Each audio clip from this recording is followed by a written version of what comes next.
India voice, आपकी सोच, आपकी आवाज। नमस्कार, स्वागत है आप सभी का रिपोर्टर लाइव में। मैं आपके साथ निकिता कश्यप। इस खास पेशकश में हमारे सभी संवाददाता आपको ग्राउंड जीरो से खबरों पर सटीक जानकारी देते हैं। तो चलिए बिना किसी देरी के शुरुआत करते हैं खबरों की। 2027 के रण के पहले सपा और आम आदमी पार्टी की नजदीकियां बढ़ रही हैं और इस खबर पर ज्यादा जानकारी दे रहे हैं हमारे संवाददाता आसिफ। होने वाले 27 के रण को लेकर समाजवादी पार्टी और कांग्रेस के बीच गठबंधन को लेकर पेच फंसता दिखाई दे रहा है। इधर बीच सपा प्रमुख अखिलेश यादव की आम आदमी पार्टी के यूपी प्रभारी संजय सिंह से हुई कई मुलाकात को लेकर चर्चाओं का बाजार गर्म है। सूत्रों ने दावा किया है कि 27 के रण में सपा आम आदमी पार्टी से गठबंधन कर सकती है। दिल्ली विधानसभा चुनाव की तर्ज पर अगर सपा प्रमुख अखिलेश यादव ने फैसला लिया तो इससे कहीं न कहीं कांग्रेस दूरी भी बना सकती है। दरअसल 27 के रण को लेकर समाजवादी पार्टी और कांग्रेस के बीच गठबंधन के आसार दिखाई दे रहे हैं। एक तरफ जहां राहुल गांधी ने गठबंधन पर मुहर लगाई, वहीं सपा प्रमुख अखिलेश यादव भी दम भर रहे हैं और बयान भी आ चुका है कि 27 में गठबंधन बरकरार रहेगा। लेकिन जिस तरीके से दिल्ली और यूपी के उपचुनाव में कांग्रेस से रिश्ते खराब हुए, यह माना जा रहा है कि 27 के रण में भी कांग्रेस और सपा के बीच ठीक ठाक नहीं रहने वाला है, क्योंकि इधर बीच आम आदमी पार्टी के यूपी प्रभारी संजय सिंह और अखिलेश यादव की कई मुलाकात हो चुकी है। सूत्रों ने यह भी दावा किया है कि आम आदमी पार्टी और कांग्रेस के बीच गठबंधन की खिचड़ी पक रही है। यह खबर जब बाहर आई तो कहीं न कहीं कांग्रेस भी पूरी तरह से एक्टिव हो गई है, क्योंकि कांग्रेस को यह अंदेशा है कि अगर सपा ने आम आदमी पार्टी से गठबंधन किया तो कांग्रेस का नुकसान होगा और समाजवादी पार्टी कांग्रेस से दूरी भी बना सकती है। इसलिए कांग्रेस ने भी अब अपनी ज़मीन पूरी तरह से तैयार करने के लिए नया प्लान तैयार किया है कि आने वाले 27 के रण में कांग्रेस और सपा के बीच गठबंधन होना टेढ़ी खीर भी माना जा रहा है। देखना यह होगा कि इस मसले पर हाई कमान यानी कि सपा प्रमुख अखिलेश यादव और राहुल गांधी के बीच क्या वार्ता होती है। सहयोगी इसरार के साथ आसिफ बेग, इंडिया वॉइस। अब खबर लखनऊ से है, जहां 1 लाख के नामी का एनकाउंटर कर दिया गया है। खबर पर अधिक जानकारी दे रहे हैं हमारे संवाददाता आसिफ। राजधानी लखनऊ में ताबड़तोड़ लूट की वारदात अंजाम देने वाले 1 लाख के इनामी बदमाश की पुलिस से मुठभेड़ हो गई। मुठभेड़ में बदमाश घायल हो गया। पुलिस ने उसके पास से लूट के जेवरात भी बरामद किए हैं। दरअसल यूपी की राजधानी लखनऊ में ताबड़तोड़ वारदातों से पुलिस की कार्यशैली पर सवाल भी खड़े हो रहे हैं। वहीं लगातार पुलिस और अपराधियों के बीच मुठभेड़ भी हो रही है। मुठभेड़ में शातिर बदमाश और लुटेरे गिरफ्तार किए जा रहे हैं। आज राजधानी लखनऊ की गोमती नगर थाने की पुलिस और शातिर लुटेरा अनुभव शुक्ला के बीच पुलिस की मुठभेड़ हुई। पुलिस ने घेराबंदी कर अनुभव शुक्ला को पकड़ने का प्रयास किया तो बदमाश ने पुलिस टीम पर फायर झोंक दिया। जवाबी फायरिंग में अनुभव शुक्ला के पैर में गोली लगी। अनुभव शुक्ला ने बीते 28 जून को अपने साथी ब्रजेश तिवारी के साथ 3 लूट की वारदात को अंजाम दिया था। इस वारदात के बाद पुलिस पूरी तरह से एक्टिव हो गई थी और अनुभव शुक्ला की गिरफ्तारी के लिए पूरी तरह से जुट गई थी। हालांकि उसका साथी ब्रजेश तिवारी पहले ही गिरफ्तार किया जा चुका था।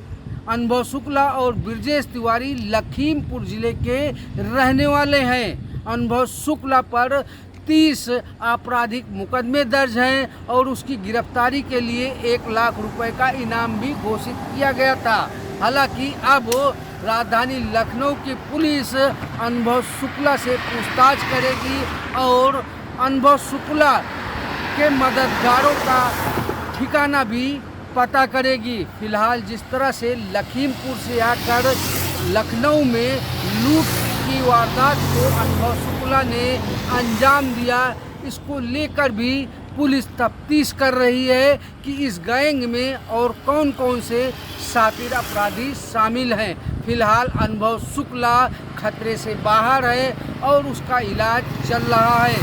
सहयोगी इसरार के साथ आसिफ बेग, इंडिया वॉइस, लखनऊ। उत्तराखंड के 12 जनपदों में त्रिस्तरीय पंचायत चुनाव के लिए नामांकन की प्रक्रिया पूरी हो गई है और इस खबर पर अधिक जानकारी दे रहे हैं हमारे संवाददाता अभय कैंतुरा। चुनाव के लिए नामांकन की प्रक्रिया शुरू हो चुकी है। ये कहा जा सकता है कि हरिद्वार जनपद को छोड़ के 12 जनपदों में आज से पंचायत चुनाव के लिए नामांकन की जो प्रक्रिया शुरू हुई है उसमें जिला प्रशासनों ने कमर कस ली है, क्योंकि पंचायत चुनाव को निष्पक्ष तरीके से, शांतिपूर्ण तरीके से, अपारदर्शी तरीके से संपन्न कराने के लिए इस बार कुछ कड़े प्रावधान यहाँ पर कानूनों में किए गए। चाहे भले ही ये कह सकते हैं कि जो पंचायत प्रतिनिधि का जो चुनाव यहाँ पर लड़ रहे हैं उनके खर्च की जो समय अवधि है या खर्च की जो राशि है उसको बढ़ाने का काम यहाँ पर किया गया हो, लेकिन साथ में कई नियम यहाँ पर ऐसे रखे गए जिससे उनको पालन करने में, कड़ाई से पालन कराने के लिए जिला प्रशासन तत्पर नजर आ रहा है। मतदान हो या चुनाव की जो दूसरी प्रक्रिया है उन सभी के लिए कह सकते हैं कि कर्मचारियों की जो प्रशिक्षण का कार्य था वो भी पूर्ण हो चुका था और अब आज से ये कह सकते हैं कि कठिन परीक्षा शुरू हो चुकी है, जिसमें छोटी सरकारों के चुनाव की जो प्रक्रिया है आज से प्रारंभ हो जाएगी। 12 जनपदों में ये कह सकते हैं कि 24 जुलाई और 28 जुलाई को मतदान यहाँ पर होगा, 2 चरणों में मतदान होगा और 31 जुलाई को मतगणना होगी और उसके साथ छोटे चुनावों की जो प्रक्रिया है वो पूरी तरह से संपन्न हो जाएगी। अब देखना यही होगा कि कौन चुनाव मैदान में उतरते हैं और किस रूप में जीत हासिल कर पाते हैं, लेकिन सियासी दलों ने भी कमर कस ली है। कैमरामैन अतुल था, अभय कैंतुरा, इंडिया वॉइस। सरकारी स्कूलों के बंद किए जाने के खिलाफ आम आदमी पार्टी के होने वाले विरोध प्रदर्शन को लेकर लीगल सेल के प्रदेश अध्यक्ष प्रखर श्रीवास्तव को पुलिस ने हाउस अरेस्ट कर लिया है। इस खबर पर अधिक जानकारी दे रहे हैं हमारे संवाददाता अमान।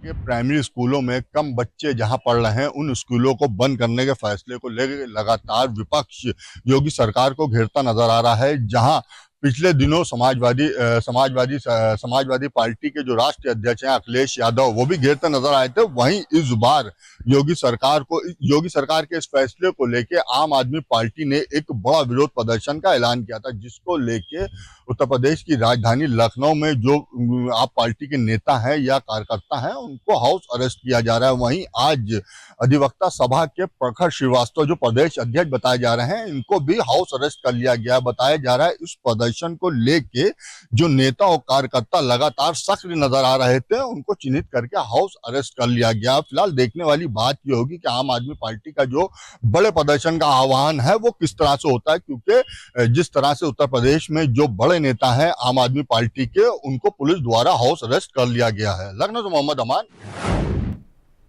कैबिनेट बैठक में 3 अहम बिंदुओं पर चर्चा हुई। देहरादून में हुई कैबिनेट की बैठक में रेशम विभाग के द्वारा कोकून की एमएसपी के तय करने पर भी सहमति बनी है। और कुछ क्या हुआ खास बता रहे हैं हमारे संवाददाता हितेश त्यागी। कैबिनेट मीटिंग में आज 3 बिंदुओं पर चर्चा हुई है। पहला जो बिंदु था वो रेशम विभाग का था, जिसको लेकर कोकून को लेकर एमएसपी तय की गई है, जिससे आम जनता को जिसका सीधा लाभ देखने को मिल सकता है। तो वहीं पीडब्ल्यूडी विभाग और आपदा प्रबंधन की बैठक भी वहीं पर हुई है, जिसमें मुख्यमंत्री पुष्कर सिंह धामी ने वर्तमान में चल रहे कार्यों को लेकर समीक्षा की है, उनसे जानकारी ली है कि आगे की क्या रणनीति रहेगी। इसी को लेकर आपदा प्रबंधन और पीडब्ल्यूडी विभाग ने मुख्यमंत्री के समक्ष आने वाले समय में क्या रणनीति रहने वाली है, क्योंकि चारधाम यात्रा में लगातार सड़कों के टूटने के मामले सामने आ रहे हैं, तो वहीं लैंडस्लाइड और भूस्खलन जैसे मामले भी देखने को मिल रहे थे, जिसको लेकर मुख्यमंत्री ने अधिकारियों को सख्त निर्देश दिए हैं और कहा है कि कोई भी कोताही बर्दाश्त नहीं की जाएगी। कैमरा पर्सन हर्ष सुनियाल के साथ हितेश त्यागी, इंडिया वॉइस। अब खबर सरायकेला से है, जहां पर हूल दिवस के अवसर पर मुख्यमंत्री हेमंत सोरेन का पुतला दहन किया गया। इस खबर पर अधिक जानकारी दे रहे हैं हमारे संवाददाता रविकांत को। में शहीदों को नमन करने के लिए जा रहे थे, तभी जो एक घटना घटी, जिस प्रकार पुलिस ने लाठीचार्ज किया, उसके विरोध में पूरे झारखंड में भाजपा जो है रोड पर उतर आए हैं और कहीं ना कहीं सरकार का पुतला दहन कर रहे हैं। आज भी सरायकेला के गैरेज चौक के पास मुख्यमंत्री हेमंत सोरेन का पुतला दहन कर भाजपा आक्रोश व्यक्त किया है और इस दौरान उन्होंने चेतावनी भी दी है कि यदि सरकार अगर आदिवासियों को हक अधिकार के लिए उनको अगर उनके वीर शहीदों को नमन भी नहीं करने देती है तो ये सरकार को है अपने सलाहकार को बदल देनी चाहिए। ये सरकार जो है पूरी तरह से विफल है, ये भाजपा का कहना है। कैमरामैन चिंटू के साथ रविकांत गोप, सरायकेला। अब खबर औरैया से है, जहां पर कोतवाली पुलिस के लिए एक मृतक की शिनाख्त सरदर्द बन गई। आखिर क्या है पूरा मामला, बता रहे हमारे संवाददाता दीपांशु। बनी पुलिस के लिए सरदर्द। आपको बता दें, उत्तर प्रदेश के औरैया जनपद में एक सनसनीखेज मामला देखने को मिला। औरैया कोतवाली क्षेत्र के पुरवाराहट में एक ग्रामीणों ने सबको संदिग्ध अवस्था में देखा। उन्होंने तत्काल इसकी सूचना पुलिस को दी। मौके पर पहुंची पुलिस ने सबको अपने कब्जे में लेकर मोर्ची में रखवा दिया और उसकी जानकारी के लिए, पहचान के लिए उन्होंने सोशल मीडिया का सहारा लिया। सोशल मीडिया पर फोटो वायरल होने के बाद आयाना थाना क्षेत्र के सैंगनपुर में कुछ ग्रामीणों ने उसकी पहचान अपने रिश्तेदार नूर मोहम्मद के रूप में की। पुलिस ने पोस्टमार्टम कर सबको रिश्तेदारों को सौंप दिया, जिसके बाद रिश्तेदारों ने देर रात सबको। अब खबर आगरा से है, जहां ग्राम पंचायत नदीम प्रधान पर विकास कार्य न करने का आरोप लगा है। क्या है पूरा मामला, बता रहे हैं हमारे संवाददाता सचिन गुर्जर। जनपद आगरा के दिया क्षेत्र की ग्राम पंचायत नदीब का पूरा मामला है, जहां पर ग्रामीणों ने ग्राम पंचायत नदीब के प्रधान राजकुमार कुशवाहा पर विकास कार्य न कराने के गंभीर आरोप लगाए हैं। आपको बता दें, बारिश का मौसम चालू होते ही तो कहीं ना कहीं जो विकास कार्य प्रधान द्वारा रुके हुए हैं, तो कहीं ना कहीं ग्रामीणों को उन विकास कार्य ना होने की वजह से गंदगी और नरके जीवन जीने के लिए मजबूर होना पड़ रहा है। गलियों में, नालियों में, घरों तक पानी भरा हुआ है। तो कहीं ना कहीं देखा जाए तो सरकार तो लगातार, उत्तर प्रदेश सरकार लगातार ग्राम पंचायतों में और यूपी के अंदर तमाम विकास कार्य करा रही है। तो कहीं ना कहीं आगरा की ये नदीब ग्राम पंचायत का पूरा मामला है, जहाँ पर प्रधान द्वारा ग्राम पंचायत में कोई विकास कार्य नहीं हुआ है। एक और बात आपको हम बता दें, वहाँ कहीं ना कहीं देखा जाए तो ग्राम पंचायत में बने सार्वजनिक शौचालय पर भी कई सालों से प्रधान द्वारा ताला भी लगा दिया गया है, जिसकी तमाम ग्रामीणों ने शिकायत भी की। आखिरकार ताला शौचालय के नहीं खुला गया। सरकार तो लगातार शौचालय बना रही है, सार्वजनिक शौचालय बना रही है ग्रामीणों के लिए, शौच के लिए। तो कहीं ना कहीं देखा जाए तो बारिश के मौसम के चलते शौचालय पर भी ताला लगा हुआ है। आगरा से इंडिया वॉइस के लिए सचिन गुर्जर की रिपोर्ट। अब खबर बदायूं से है, जहां पर दरोगा के ऊपर यौन शोषण के आरोप लगे हैं। क्या है पूरा मामला, बता रहे हैं हमारे संवाददाता विजय कुमार। कादर चौक थाना क्षेत्र के एक किशोरी ने दरोगा पर दुष्कर्म करने का आरोप लगाया है। हालांकि मामला पिछले महीने का है, जब एक दूसरे समुदाय के लड़के द्वारा किशोरी को अपहरण कर ले जाकर के पुलिस ने तमिलनाडु से बरामद की। वहीं तमिलनाडु से बरामद करने के बाद किशोरी के साथ दरोगा ने दुष्कर्म किया है। वहीं ये कलमबंद बयान दरोगा के खिलाफ किशोरी ने कोर्ट में दिया है। बताया जा रहा है कि कादर चौक थाना क्षेत्र की रहने वाली किशोरी एक दूसरे समुदाय के युवक के साथ अपहरण कर ले जाकर के तमिलनाडु से बरामद की गई थी। हालांकि इस पूरे प्रकरण पे उज्जैनी क्षेत्र अधिकारी का कहना है कि इस पर कार्रवाई की जाएगी और तमाम पुलिस फोर्स जांच में जुटी हुई है। हालांकि कोर्ट के बयान के बाद पुलिस प्रशासन में हड़कंप मचा हुआ है। इसके बावजूद भी पुलिस प्रशासन परिजनों को कार्रवाई का आश्वासन दे रहा है। इंडिया वॉइस के लिए बदायूं से विजय राम। अब खबर गाजीपुर से है, जहां पर पुलिस के साथ हुई मुठभेड़ में इनामी बदमाश को 3 अपराधियों के साथ गिरफ्तार कर लिया गया है। इस मुठभेड़ पर अधिक विस्तार से जानकारी दे रहे हैं हमारे संवाददाता सुशील तिवारी। बदमाशों ने पुलिस पर ही बरसाई गोलियां, 25,000 का इनामी अपराधी भी हुआ गिरफ्तार। खबर गाजीपुर जिले के थाना खानपुर की है, जहां पर पुलिस चेक इन कर रही थी। पुलिस देखती है एक वाहन पर बिना हेलमेट पहने कुछ संदिग्ध नजर आ रहे थे। पुलिस उनको रुकवाने का प्रयास करती है, लेकिन वो नहीं रुकते हैं। तेज गति से वो आगे बढ़ जाते हैं। फिर पुलिस तुरंत सूचना देती है आरटी सेठ को और नजदीकी थाने को भी सूचित किया जाता है।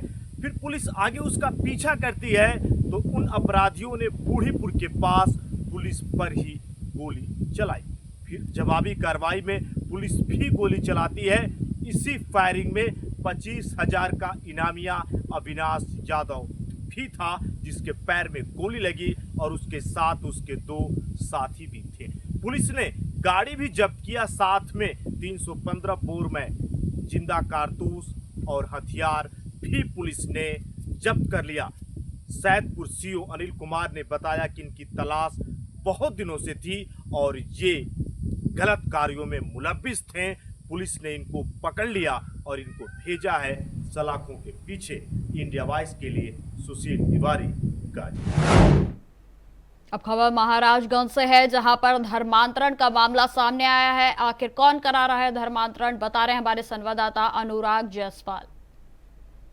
योगी सरकार जहां एक तरफ अवैध मस्जिद, मजार और ईदगाहों पर बुलडोजर कार्रवाई करा रही है, तो वही दूसरी तरफ मुख्यमंत्री के गृह जनपद और केंद्रीय वित्त राज्य मंत्री पंकज चौधरी के गृह जनपद में अवैध मजार के निर्माण का मामला सामने आया है। महाराजगंज जिले के हुगली थाना क्षेत्र के बिरैसी गांव में एक मजार के निर्माण का मामला सामने आया है। जोगिया मठ के महंत बालक दास ने सोशल मीडिया पर पोस्ट कर आरोप लगाया है कि बिरैची गांव में अवैध रूप से मस्जिद का निर्माण कराया गया है। जहां हिंदू श्रद्धालु पहुंच रहे हैं तो उनसे नमाज का पढ़वाया जा रहा है। इसके साथ ही उनको दुआ ताबीज के नाम पर धन उगाही की जा रही है। साथ ही साथ वहां पहुंचने वाले हिंदू श्रद्धालुओं को धर्मांतरण का भी प्रयास किया जा रहा है। वही बालक दास के इस आरोप के बाद जिले में हड़कंप मचा हुआ है। पुलिस ने अपना स्पष्टीकरण दिया है। हुगली थाना अध्यक्ष कुंवर गौरव सिंह ने इस मामले में बताया है कि जो मजार है वो करीब 8 वर्ष पुराना है और करीब 5 वर्ष पहले उसे एक स्थान से दूसरे स्थान पर परिवर्तित किया गया है। जबकि बालक दास का साफ तौर पे कहना है कि मजार को एक स्थान से दूसरे स्थान पर हस्तांतरित नहीं किया जा सकता है और कहीं ना कहीं ये सारी क्रियाकलाप करके क्षेत्र में अशांति फैलाने का काम किया जा रहा है। इंडिया वॉइस के लिए महाराजगंज से अनुराग जायसवाल।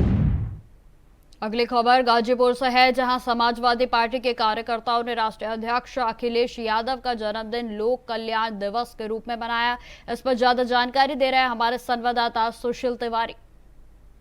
कार्यालय में मना अखिलेश यादव का जन्मदिन। खबर गाजीपुर जिले से है, जहां पर जंगीपुर के विधायक डॉक्टर वीरेंद्र यादव सैकड़ों की तादाद में अपने कार्यकर्ताओं के साथ पहुंचे सदर हॉस्पिटल गाजीपुर, जहां पर उन्होंने पहले रक्तदान किया और फिर वृक्षारोपण के साथ उन्होंने मरीजों को वहां पर मिठाइयाँ और फल भी वितरित किया। उन्होंने कहा पीडीए का ये नारा है कि हम करेंगे सबका विकास और 2027 में इस बार हम पूर्ण बहुमत के साथ आएंगे।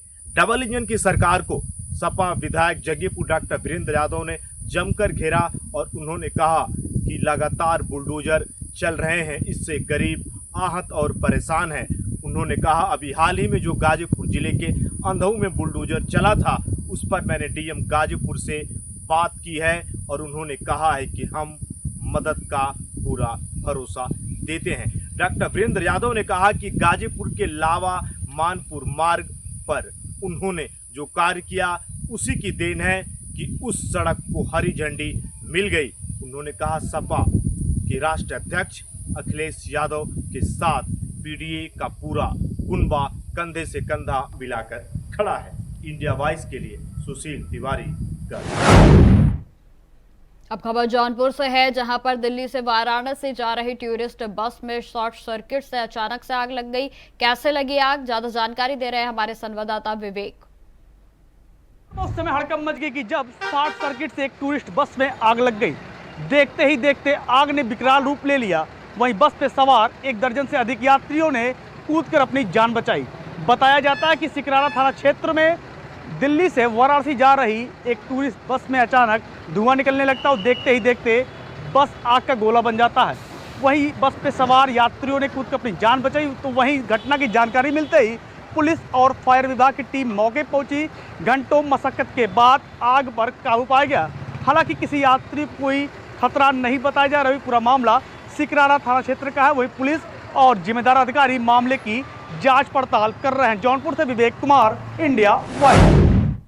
अब खबर पीलीभीत से है, जहां मेडिकल कॉलेज के महिला अस्पताल में बुधवार को एक लिफ्ट अचानक से बंद हो गई। खबर पर ज्यादा जानकारी दे रहे हैं हमारे संवाददाता अमित पाल। अधिकारी ऊपर जा रहे थे, दूसरे माले पर जा रहे थे, जिसके बाद में लिफ्ट से जाने के बाद में लिफ्ट अचानक आधे में ही फंस जाने के कारण वो लोग फंस गए। 20 मिनट का मदद का इंतजार करना पड़ा। ऐसे ही मामले पीलीभीत में अक्सर होते रहते हैं। महिला अस्पताल की बात है, जहाँ पर सीएमओ बानकी और सीएमओ अधिकारियों के द्वारा जो 10 लोग सवार थे लिफ्ट पर और ऊपर के लिए जा रहे थे, अचानक बीच में जो लिफ्ट फंस गई, जिसकी वजह से उन्हें 20 मिनट तक इंतजार करना पड़ा। मौके पर पहुंची रेस्क्यू टीम ने उन्हें रेस्क्यू कर सही सलामत से बाहर निकाला, क्योंकि इस लिफ्ट की 10 दिन पूर्व इसकी मरम्मत भी हुई थी, लेकिन कुछ टेक्निकल प्रॉब्लम होने के कारण लिफ्ट बीच में फंस जाने की वजह से काफ़ी दिक्कतों का सामना करना पड़ा। काफ़ी दिक्कत हुई। 20 मिनट तक लिफ्ट में अधिकारी फंसे रहे, क्योंकि आए दिन ये लिफ्ट वाला मामला सामने आता रहता है। क्योंकि पीलीभीत की जो महिला अस्पताल में जो लिफ्ट है ख़राब होती रहती है, अब बाकायदा भी ख़राब चल रही है। हालांकि लोगों आगे लगा देते हैं कि सूचना लगा देते हैं कि लिफ्ट ख़राब चल रही है, फिर भी यूज करने के बाद में लिफ्ट फंस गई, क्योंकि उसे रिपेयर कराया गया था। तो रिपेयर अच्छी ना होने की वजह से लिफ्ट फंस गई। लाल सीएम ने अधिकारियों की फटकार लगाते हुए बताया कि इंजीनियरों की फटकार लगाई, क्योंकि ऐसे मामले जो नज़रअंदाज नहीं किए जा सकते हैं, क्योंकि ये बड़ा मामला है। लिफ्ट फंस जाने से 10 लोगों की जो है कि जान जोखिम में पड़ सकती थी। फिलहाल सुरक्षित बाहर निकला है सीएमओ सहित अन्य। अब खबर सीतापुर से है, जहां पर शारदा नदी का बढ़ते जलस्तर को देखते हुए गांव के लोगों की चिंताएं बढ़ने लगी हैं। क्या चिंताएं बढ़ रही, बता रहे हमारे संवाददाता नंद किशोर नाग। मूसलाधार बारिश का असर अब संपूर्ण भारत के साथ साथ यूपी के जनपद सीतापुर में भी देखने को मिलने लगा है। बताया जा रहा है कि शारदा बैराज से जिले की नदियों में लाखों क्यूसेक पानी रिलीज किए जाने के बाद नदियों का जल स्तर तेजी से बढ़ गया है, जिसके चलते नदी के किनारे बसे गांव में अब शारदा नदी तेजी से कटान करने लगी है, जिसको लेकर के ग्रामीण क्षेत्रों में हाहाकार मचा हुआ है और उनके माथे पर चिंता की लकीरें साफ देखी जा सकती है। बताया ये भी जा रहा है कि सिंचाई विभाग के द्वारा नदी के किनारे कटान रोकने के लिए परियोजना पर कार्य किया जा रहा था, जो अभी तक पूरा ना हो सका है, जिसके चलते ग्रामीणों में और भी भय का माहौल बना हुआ है।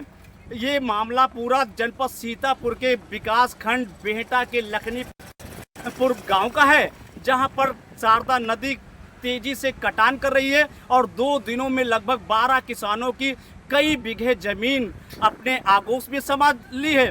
अब देखने वाली बात होगी कि इन ग्रामीणों की समस्याओं का निदान कैसे होगा। हालांकि प्रशासन के द्वारा लगातार दावा किया जा रहा है कि कटान प्रभावित क्षेत्र में पैनी नजर रखी जा रही है और हर संभव मदद करने का प्रयास किया जाएगा। अब देखने वाली बात होगी कि प्रशासन के द्वारा कितनी सतर्कता बरती जाती है और कटान क्षेत्र के ग्रामीणों की कितनी सहूलियत प्रदान की जाती है। सीतापुर से इंडिया वाइस के लिए नंद किशोर। बारां जिले में पार्वती नदी में बने टापू पर फंसे 10 से अधिक लोगों को लेकर मॉक रेस्क्यू ऑपरेशन आयोजित किया गया। इस खबर पर विस्तार से जानकारी दे रहे हैं हमारे संवाददाता राजेंद्र नामा। मॉक रेस्क्यू आज सफल रहा। वहां फंसे 10 नागरिकों को रेस्क्यू कर बचाया गया। जी आपको बता दें कि आज सुबह पार्वती नदी के एक टापू पर 10 व्यक्ति फंस गए थे। जिला प्रशासन को जहीं इस बात का पता चला, उन्होंने सतर्कता रखते हुए तत्परता से अपनी टीमों को 5 टीमों को वहां भेजा। जिला प्रशासन से वहां पर 12 जिला कलेक्टर एसपी 12 जिला कलेक्टर रोहिताक्ष सिंह तोमर, एसपी राजकुमार चौधरी समेत जिला प्रशासन की टीमें वहां पर मौजूद रही और रेस्क्यू कर उन्हें सुरक्षित स्थानों पर पहुंचा दिया गया है। वहीं साथ ही चिकित्सा संबंधित और जो एम्बुलेंस वहां मौके पर मौजूद रही। यह मॉक ड्रिल जिला प्रशासन की आगामी तैयारी को लेकर की गई थी। 12 से और राजेंद्र नामा, इंडिया वाइस। तो फिलहाल रिपोर्टर लाइव में इतना ही। खबरों की और भी जानकारी के लिए बने रहें हमारे साथ। नमस्कार।